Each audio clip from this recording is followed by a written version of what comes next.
Next breaking Telangana నుంచి అశోక్ నగర్ మే సవాల్ సర్కార్పై హరీష్ రావు సవాల్. వేల ఉద్యోగాలు ఇచ్చామన్న రేవంత్ రెడ్డి అశోక్ నగర్కు ఒంటరిగా వచ్చే దమ్ముందా అని ప్రశ్నించారు.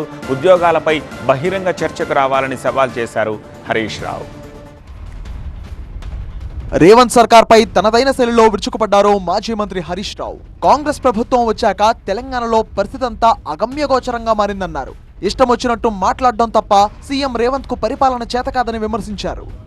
అవసరం పడి భూమి అమ్ముకుందామంటే కొనే దిక్కులేదు. నిజమేనా? ఇది రేవంత్ రెడ్డి పాలన పుణ్యం. ఎవరు తృప్తిగా ఉండను, ఎవరికి నువ్వు మేలు చేసినావు. సీన్ రివర్స్ అయిందా లేదా? అదే చంద్రబాబు నాయుడు ఆ రోజు ఏమన్నాడు, ఎకరం అమ్మితే తెలంగాణలో ఆంధ్రలో 10 ఎకరాలు వస్తుందని. ఇప్పుడు ఎందుకు 2 ఏళ్లలోనే ఎందుకు ఆగమైపోయింది తెలంగాణ? 2 ఏళ్లలోనే ఎందుకు రివర్స్ అయింది తెలంగాణ? పాలన చేతగాక దిక్కుమాలిన మాటలు, దిక్కుమాలిన అక్రమ కేసులు ఆగమాగం చేస్తే గిట్లయిపోతుంది. రైతులకు కాంగ్రెస్ అన్ని విధాలుగా మోసం చేసిందని ఆరోపించారు హరీష్ రావు. ఈ విషయాన్ని ప్రజల్లోకి తీసుకువెళ్లాలని, ఊళ్లలో దీనిపై చర్చ పెట్టాలని కార్యకర్తలకు సూచించారు. ఎందుకు కాంగ్రెస్ పార్టీకి ఓటేయాలని నేను అడుగుతున్నాను.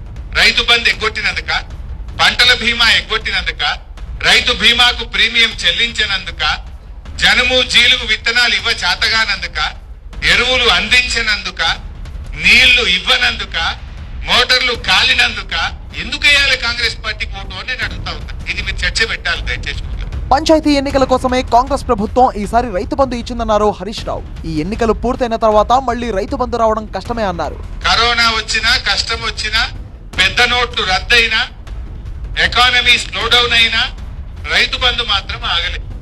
రేవంత్ రెడ్డి ఎందుకు ఆపుతుండు? కేసీఆర్ ఏమో నాట్లకు ఇచ్చిండు, రేవంత్ రెడ్డి ఏమో ఓట్లకు ఇస్తున్నాడు. అవునా కాదా? అప్పుడు పార్లమెంట్ ఎలక్షన్ ముందు ఒకసారి ఇచ్చిండు, ఇప్పుడు పంచాయతీ ఎలక్షన్లకు ఇంకోసారి ఇస్తాడు. మధ్యలో 2 ఎగ్గొట్టిండు. 4 పంటలు వచ్చినాయి, 2 ఇచ్చిండు, 2 ఎగ్గొట్టిండు. పార్లమెంట్ ఎలక్షన్ ముందు ఒకటి, పంచాయతీ ఎన్నికల ముందు ఒకటి, నడిమిట్ల 2 లేచిపోయింది. రేపు కూడా ఈ ఓట్లు డబ్బులు అవ్వటాక మళ్ళా రైతు బంధు ఆగమైంది. అశోక్ నగర్ కు రాహుల్ గాంధీని ఏడాదికి 2 లక్షల ఉద్యోగాలు ఇస్తామన్న రేవంత్ రెడ్డికి ఇప్పుడు అక్కడికి వచ్చే దమ్ముందా అని సవాల్ విసిరారు హరీష్ రావు. అశోక్ నగర్ కు రాహుల్ గాంధీని పట్టుకొని వచ్చి ఈయన నమ్మమని చెప్పి రాహుల్ గాంధీతో నమ్మించిండు. మాకు చెప్పించి రాహుల్ గాంధీ చెప్తే నమ్ముతారని రాహుల్ గాంధీతో మేము ఏడాది 2 లక్షలు ఇస్తామని చెప్పిండు. గెలవగానే రాహుల్ గాంధీ ఢిల్లీలో పడ్డాడు. మళ్ళీ తెలంగాణ ముఖం చూస్తలేడు, రాహుల్ గాంధీ పత్తలేదు. రేవంత్ రెడ్డి ఏమో చుట్టూ 100 మంది పోలీసులను పెట్టుకొని తిరుగుతుండు. ఆడేవాడు అడుగుతాడు, పట్టిగా తిరుగుతాడు. రమ్మని ఈ అశోక్ నగర్ సెంట్రల్ లైబ్రరీకి రేవంత్ రెడ్డి మున్పట్లకి వచ్చి మెట్ల మీద కూర్చోమని ఏమైతుందో తెలియదా మనకు? రాడిగా వచ్చే ధైర్యం లేదు.